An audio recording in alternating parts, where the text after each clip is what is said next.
Hello toppers, welcome to our family.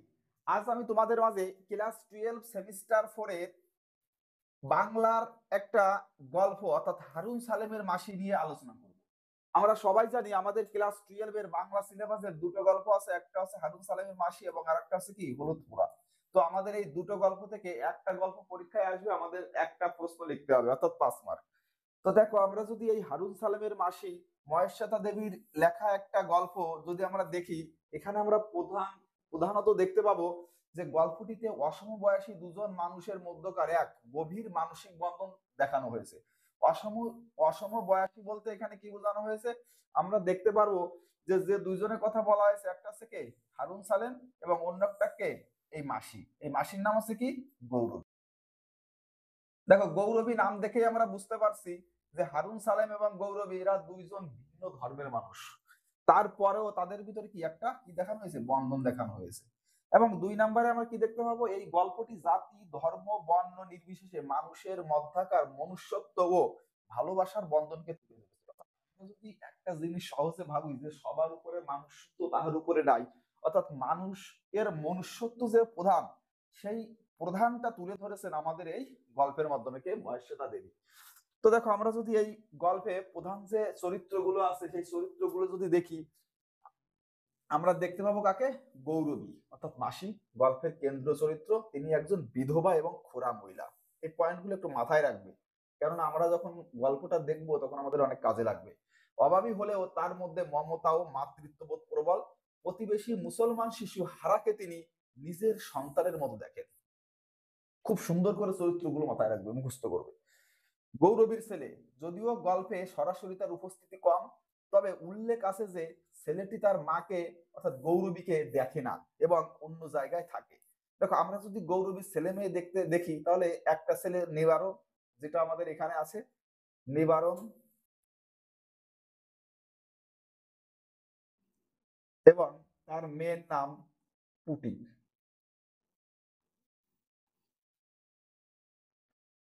হারা, গৌরবীর মাসির প্রতিবেশী এক রুগ্ন মুসলমান শিশু। এই দুটো চরিত্র হচ্ছে আমাদের প্রধান চরিত্র, হারা আর হচ্ছে গৌরবী। গল্পের শুরুতে তার মা মারা গেলে সে অনাথ হয়ে পড়ে। গৌরবী তার দেখাশোনা করে। হারার মা, গৌরবীর প্রতিবেশী, যার উপর গৌরবী শাক পাতা গুগলির জন্য নির্ভর করত। হারার মা, এটাও মাথায় রাখবে। আর কি আমরা জানি, হারার মা গল্পের শুরুতেই মারা যায়। যোশী, গৌরবী যার কাছে শাক ইত্যাদি বিক্রি করত।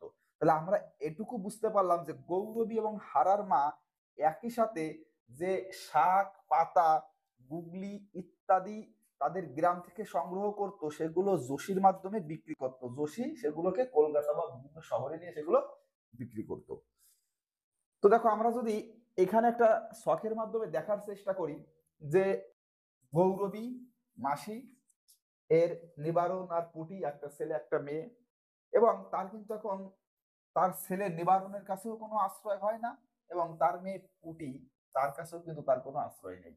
এখন সে আশ্রয় নেয় কোথায়, মুকুন্দ, তার এক ভাইপো দুঃসম্পর্কের, তার কাছে সে আশ্রয় নেয়। দেখো, মুকুন্দর কিন্তু আশ্রয় দেওয়ার জন্য মুকুন্দর কিন্তু একটা চালাকি আছে এখানে। কেননা যদি সেই জায়গাটা সে তার মাসিকে রাখে, তাহলে সেই জায়গাটাও মুকুন্দর পাহারা দেওয়া হয়ে যাবে এবং কেউ এসে সেই জমিটাকে জোর করে দখল করতে পারবে না। মুকুন্দ কিন্তু সেই জন্যই এই মাসিকে জায়গাটা দিয়েছে বা থাকতে দিয়েছে। তো দেখো, আমরা যদি এই গল্পটা দেখি, প্রথমে আমরা দেখতে পাবো হারুন তার মাসি কি এসে বলছে যে মা, মানে মাসি মাসি মা তো আর লড়ছে না, মানে নড়ছে না মা। তখন গৌরবী সেখানে যাবে, যে দেখে সত্যি তো হারুনের মা আর কোনো কথাও বলে না, আর নড়েও না। তো একটা সময় আমরা দেখতে পাই যে হারুনের মা মারা যায়। তো হারুনের মা যখন মারা যায়, হারুনের মাকে আয়সা বিবি, তো তার বাবা আগেই মারা গেছে। বাবা কি সাপের কামড়ে, তার বাবা কি সাপের কামড়ে মারা যায়, সাপের কামড়ে তার বাবা মারা যায়। তাহলে দেখো, তার মা আয়সা বিবিও মারা গেল, আর বাবা সাপের কামড়ে মারা গেল। তার মানে কি হারুন কিন্তু আর ওকুলে কেউ নেই, শুধুমাত্র কে হারুন এখন একা। তার একটা দুঃসম্পর্কের কাকা ছিল। যখন তার মাকে কবর দেওয়া হয়, তখন গৌরবী হারুনকে বলেছিল যে মার কবরে মাটি দিস, অর্থাৎ শেষ মাটিটুকু মাকে দিস। তো আমরা দেখতে পাই হারুন যখন তার মাকে কবর দিয়ে আসে তখন কিন্তু হারুনের আর যাওয়ার কোনো জায়গা নেই। হারুন কি করে, গৌরবীর উঠোনের সামনে এসে দাঁড়ায়। তো তখন গৌরবী কি করে, হারুনকে বসতে দেয় বা হারুনকে ঘুমাতে দেয় ঘরে। কিন্তু দেখো একটা কথা এখানে, যে কথাটা আমাদের সব থেকে মাথায় রাখতে হবে, যে হারুন হচ্ছে একজন মুসলিম সম্প্রদায়ের লোক এবং গৌরবী হচ্ছে একটা হিন্দু সম্প্রদায়ের লোক। এই যে যে মেলবন্ধন, এটা কিন্তু তৎকালীন সমাজের মানুষগুলো এতটা সহজে মেনে নিতে পারতো না। তো আমরা এখানে দেখতে পাই তাহলে গৌরবী কেন এই মুকুন্দর এবং এই যে ভাইপো তার কাছে থাকে। দেখো গল্পের আমরা একটা সময় দেখতে পাবো যে গৌরবী তার মেয়ে পুটিকে বাস কন্ট্রাক্টরের সাথে বিয়ে দেওয়ার জন্য এবং বিয়েতে যা কিছু দেওয়ার কথা তার সাধ্যের বাইরে গিয়েও গৌরবী কি করে, গৌরবী এবং তার স্বামী তার মেয়েকে বিয়ে দেয়। তো যখনই এরা যে বাড়ি করবার জন্য যে টাকাগুলো ছিল সেই টাকাটাও এই পুটির বিয়েতে খরচ করে, তখন নিবারণ বলেছিল তার মাকে যে মা, সব টাকাই কি তুমি পুটির বিয়েতে খরচ করবে, বা ওই কি একটাই তোমাদের মেয়ে, আমার জন্য তো কিছু রাখলে না। তখন গৌরবী একটা কথা বলেছিল, গৌরবী তখন বলেছিল যে ভবিষ্যতে পুটি আমাদের দেখবে, তুই তো আমাদের দেখবি না।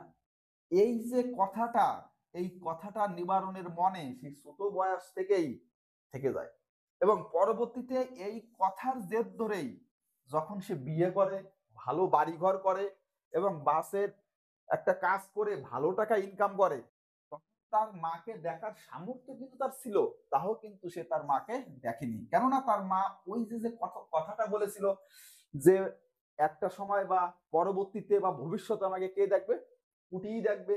এই রাগের জন্যই কিন্তু নিবারণ পরবর্তীতে তাকে আর দেখেনি। তো তারপরে সে ছেলের কাছে এবং মেয়ের কাছে, দেখো মেয়ের কাছেও সে গিয়েছিল, এমন না যে মেয়ের কাছে যায়নি, কিন্তু মেয়ের যখন বিয়ে দিয়েছিল তখন তার অবস্থা ভালো ছিল, কিন্তু পরবর্তীতে মেয়ের অবস্থা যে এতটাই খারাপ হয়ে যায় যে তাদের নিজেদের পেটই চলে না, সেইখানে গৌরবী একটা এক্সট্রা পেট হয়ে তাদের উপরে আরো চাপটা বেড়ে গেল। তার কারণে গৌরবী সেটা বুঝতে পারে, সে সেই জায়গা থেকে চলে আসে। চলে আসে কোথায়, তখন মুকুন্দ তার এক ভাইপো দুঃসম্পর্কে তাকে কি দেয়, আশ্রয় দেয় একটা জায়গায় থাকার জন্য। যে জায়গায় তাকে থাকতে দেয় সেই জায়গার প্রতিবেশী হিসাবে কাকে পায়, এই হারুন এবং আইসা বিবি। এবং এই হারুন এবং আইসা বিবিকে যখন পায় তখন দেখো এদের কিন্তু দুজনই মহিলা মানুষ, এদের ইনকাম সোর্সের খুবই সমস্যা হয়। এক বেলা এদের কোনো মতে দুটো খাবারের সংগ্রহ হয়, তাও অনেক কষ্ট করে। তো এদের এখন কিসের দরকার, খাদ্য সংগ্রহের দরকার। তো তারা কি করে, খাদ্য সংগ্রহের জন্য এই যোশীকে ব্যবহার করে। যোশীকে ব্যবহার করে এই কথাটা বলা ঠিক হবে না, কেননা গৌরবী এবং আয়সা বিবি এরা কি করে, তাদের যে গ্রাম থেকে শাক, তারপরে বিভিন্ন ধরনের গুগলি, এই যে যে সমস্ত উপাদান গুলো আছে, দুব্বা ঘাস, এই সমস্ত বিভিন্ন উপাদান এগুলো কি করে তারা সংগ্রহ করে এবং সেই সংগ্রহ করে সেই সমস্ত সংগ্রহের জিনিস তারা এই কাকে দেয়, যোশীকে দেয়। দেখো আমরা যদি যোশীর ব্যাপারটা এখানে একটু দেখি, যোশীকে যদি আমরা দেখি তাহলে দেখতে পাবো যোশী কি করে, এই যে যে সংগ্রহ করার জিনিস সে শহরে বিক্রি করে। তো আমরা প্রথমেই দেখেছি গৌরবী মাসি, অর্থাৎ তার পায়ে একটু সমস্যা আছে, সে হাঁটতে পারে না, অর্থাৎ সে এইগুলো কি করে আয়সা বিবির মাধ্যমে সেগুলো কার কাছে, যোশীর কাছে পৌঁছে দেয়। এবার যখন আয়সা বিবি মারা গেল, গৌরবী অর্থাৎ মাসিও তখন কিন্তু কি হয়ে পড়লো, অচল হয়ে পড়লো। সে আর তার এই সমস্ত জিনিসপত্র যোশীর কাছে পৌঁছে দিতে পারলো না, ফলে এর অর্থ কষ্ট আস্তে আস্তে বেড়ে গেল।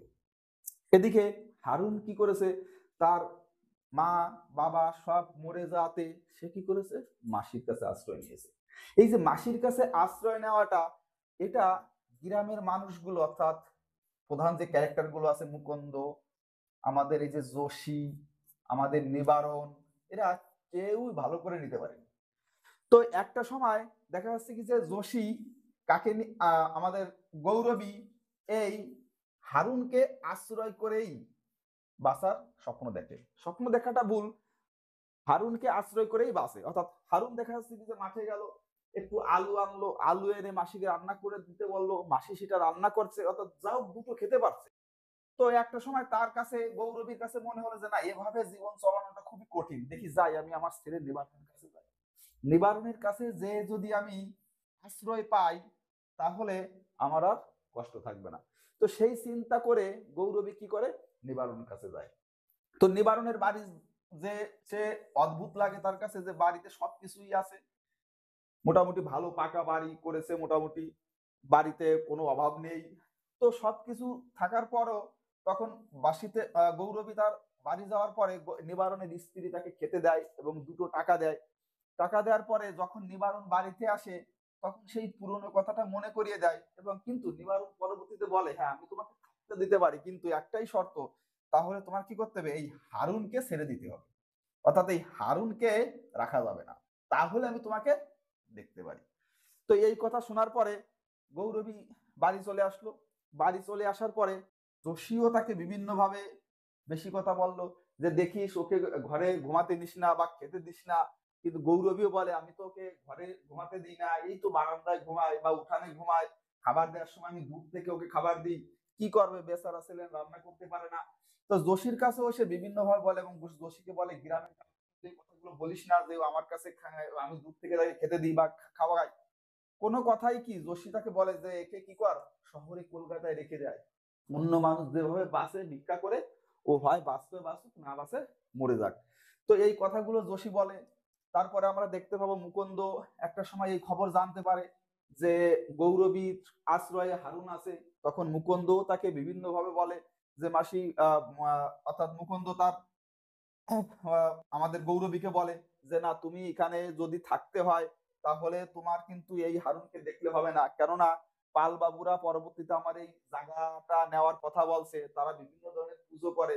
তো সেখানে যদি হারুনকে তুমি তোমার বাড়ি আশ্রয় দাও, তাহলে কিন্তু তারা আমার এই জমির দাম বেশি বলবে না, অর্থাৎ আমি জমিও বিক্রি করতে পারবো। তো বিভিন্ন ধরনের সমস্যার ভিতরে পরে কে আমাদের মাসি গৌরবী। যেমন একদিক থেকে মুকুন্দর চাপ, একদিক থেকে নিবারণের চাপ, একদিকে যোশীর চাপ। তো এই চাপ গুলো সে আর সহ্য করতে না পেরে সে একটা সময় হারুনের সাথেও হালকা খারাপ ব্যবহার করে। হালকা খারাপ ব্যবহার করলেও দেখা যাচ্ছে কি হারুন তখন কাঁদতে কাঁদতে কি করে, ঘুমিয়ে পড়ে। ঘুমিয়ে পড়লে সে তার মার স্বপ্ন দেখে, ভাবে যে আমার মা যদি বেঁচে থাকতো, তাহলে হয়তো বা আজ আমার এই সমস্যাগুলো হতো না, আমার এই অনাহারে থাকতে হতো না, বা আমার এইভাবে কাঁদতে কাঁদতে দিন যেত না। তখন গৌরবী হারুনকে ডাকে। ডাকলে গৌরবী যখন হারুনকে ধাক্কা মারে, তখন হারুন তার মা মা বলে ডাক দেয়, এবং একটা সময় তার মুখ দিয়ে কি ডাক বেরোয়, ও মাসি। অর্থাৎ এই যে মাসি ডাকটা মার পরে এর কাছে যখনই তার কানে গেল, তখনই তার মনটা অন্য ধরনের, অর্থাৎ অন্য ধরনের উতলা হয়ে উঠল। সে তখন তাকে বলে যে, গৌরবী তখন হারুনকে বলে যে চল আমরা আর এখানে থাকবো না, আমরা শহরের কোনো এক অজানা পথে চলে যাই, যেখানে আমাদের কেউ চিনতে পারবে না, যেখানে আমরা, অর্থাৎ আমরা মা ছেলের সম্পর্ক নিয়ে থাকবো। ঠিক এভাবে ঠিক বলে না, কিন্তু এটা আমরা বুঝতে পারি যে যখন আমরা এখান থেকে দূর কোথায় চলে যাব, এই জানা সমাজে যারা আমাদের চেনে, মুকুন্দ, যোশী, নিবারণ, যারা চেনে, সেই চেনা কোনো মানুষের ভিতরে আমরা থাকবো না, অচেনা কোনো এক জায়গায় যে আমরা নতুন করে বসবাস করব। তখন হারুন বলে, মাসি তুমি তো হাঁটতে পারো না। তখন মাসি বলে, সে যেভাবে হোক না কেন আমরা অজানা কোথাও এক জায়গায় চলে যাব। তো আমরা দেখতে পাই এভাবেই আমাদের এই গল্পটা কি হয়, শেষ হয়। তো দেখো এই গল্পের মধ্যে আমরা একটা জিনিস বুঝতে পারি, যে দুইজন বিভিন্ন ভিন্ন সম্প্রদায়ের মানুষ হয়েও তারা যে মনুষ্যত্বের পরিচয় এখানে দিল, যে ভালোবাসা, অর্থাৎ যে হারুন যে একটা নিষ্পাপ এবং অল্প বয়সের একটা ছেলে, যে যাকে যদি ছেড়ে দেওয়া হয় তার তো কোনো ঠিকানা নেই, তাকে কে দেখবে, কে খেতে দেবে। মাসি কিন্তু সেটা বিবেকের দিকে তাকিয়ে একবারও কিন্তু সেটা করতে পারেনি। তো দেখো আমরা যদি এর জিস্ট দেখি, তাহলে এখানে কি আছে, হারাকে শহরে ছেড়ে আসলে নিবারণের কাছে আশ্রয় পাওয়া আকাঙ্ক্ষা পূর্ণ হওয়ার সম্ভাবনা ছিল গৌরবী, কিন্তু তার মাতৃহৃদয় তা মেনে নিতে পারেনি। গৌরবীর মনে যেন হারার মা পর্যবসিত হয়েছে, হারাকে সবার থেকে আড়াল করে বুকে টেনে রাখতে চেয়েছে সে। অর্থাৎ হারার মা আয়সা, সেও কিন্তু তার ছেলেকে, অর্থাৎ হারাকে একটা কথা বলে দিয়েছিল যে আমি যদি কখনো না থাকি, মাসিকে কিন্তু ছাড়বি না, মাসির পা ধরে থাকবি। তো সেই কথাটাও কিন্তু হারা কখনো ভুলেনি, অর্থাৎ সে তার মা, অর্থাৎ তার মাসি গৌরবীর পা ধরেই থেকেছে। দেখো শেষ পর্যন্ত যখন মুকুন্দ গৌরবীকে বিটে ছাড়া করার ভয় দেখিয়েছে, তখন হারার হাত ধরে ঘরে ছেড়ে বেরিয়ে এসেছে সে। ঘরের দয়ায় পরের দয়ায় পাওয়া স্বস্তির আশ্রয় চেয়ে স্বজন গৌরবীর কাছে অনেক বেশি গুরুত্বপূর্ণ হয়ে উঠেছে। তাই যে এক রাত্রি শিশুটি তাকে জীবনের সর্বস্ব বলে মেনেছে তার ভেতরেই গৌরবী এগিয়ে যেতে পেরেছে অনিশ্চিত ভবিষ্যতের দিকে। গৌরবী চিরকাল একজন নিজের মানুষের প্রত্যাশা করেছিল যার হাত থেকে মৃত্যুর পর সে আগুন পাবে। অর্থাৎ গৌরবী আশা করেছিল যে হারার মা তো যখন মারা যায় তখন হারার মাটি পায়, কিন্তু আমার যা ছেলে আমাকে তো কি দেবে না, মৃত্যুর পরে আগুনটুকু দেবে না। তাই সে প্রত্যাশা করেছিল সে মৃত্যুর পরে একটু কি চায়, আগুন চায়। এবং আমাদের সমাজের চোখে দেখিয়ে দিল বা প্রমাণ করে দিল যে সবার আগে মানুষ। তো দেখো এই গল্পটা আমরা মোটামুটি আলোচনা করলাম। তোমাদের যদি মনে হয় যে না এই গল্পটা আমাদের সম্পূর্ণ বই থেকে লাইন ধরে ধরে পড়ালে আমাদের সুবিধা হয়, তাহলে তোমরা অবশ্যই সেটা কমেন্টস করো। আমি তোমাদের এই গল্পটা সম্পূর্ণ বইয়ের লাইন ধরে ধরে বোঝানোর চেষ্টা করব। ও হ্যাঁ, এখানে তোমরা শুধু এই গল্প না, আমাদের বাংলা সিলেবাসের সমস্ত কবিতা, তারপরে গল্প রচনা লেখার যে বিষয়বস্তু আছে আমাদের পরীক্ষায়, এবং চলচ্চিত্র এবং চিত্রকলার যে সমস্ত প্রশ্ন আছে প্রত্যেকটা প্রশ্ন নিয়েই আমরা এখানে আলোচনা করব। এই আলোচনাটা তোমাদের কেমন লাগলো অবশ্যই জানাবে। যদি তোমাদের ভালো লাগে একটা লাইক দিও, এবং পরবর্তীতে তাহলে পর পর পর পর আমি সমস্ত ভিডিও তোমাদের মাঝে আলোচনা করব। কি বলেছিলাম, এখান থেকে মাত্র একটা 5 নম্বরের প্রশ্ন আসবে। অর্থাৎ 2x ফর্মুলায় দুটো গল্প আছে, দুটো গল্প থেকে দুটো কোশ্চেন, একটা 5 নম্বরের। ধন্যবাদ। যদি ভালো লাগে একটা লাইক করে দিও। Thank you.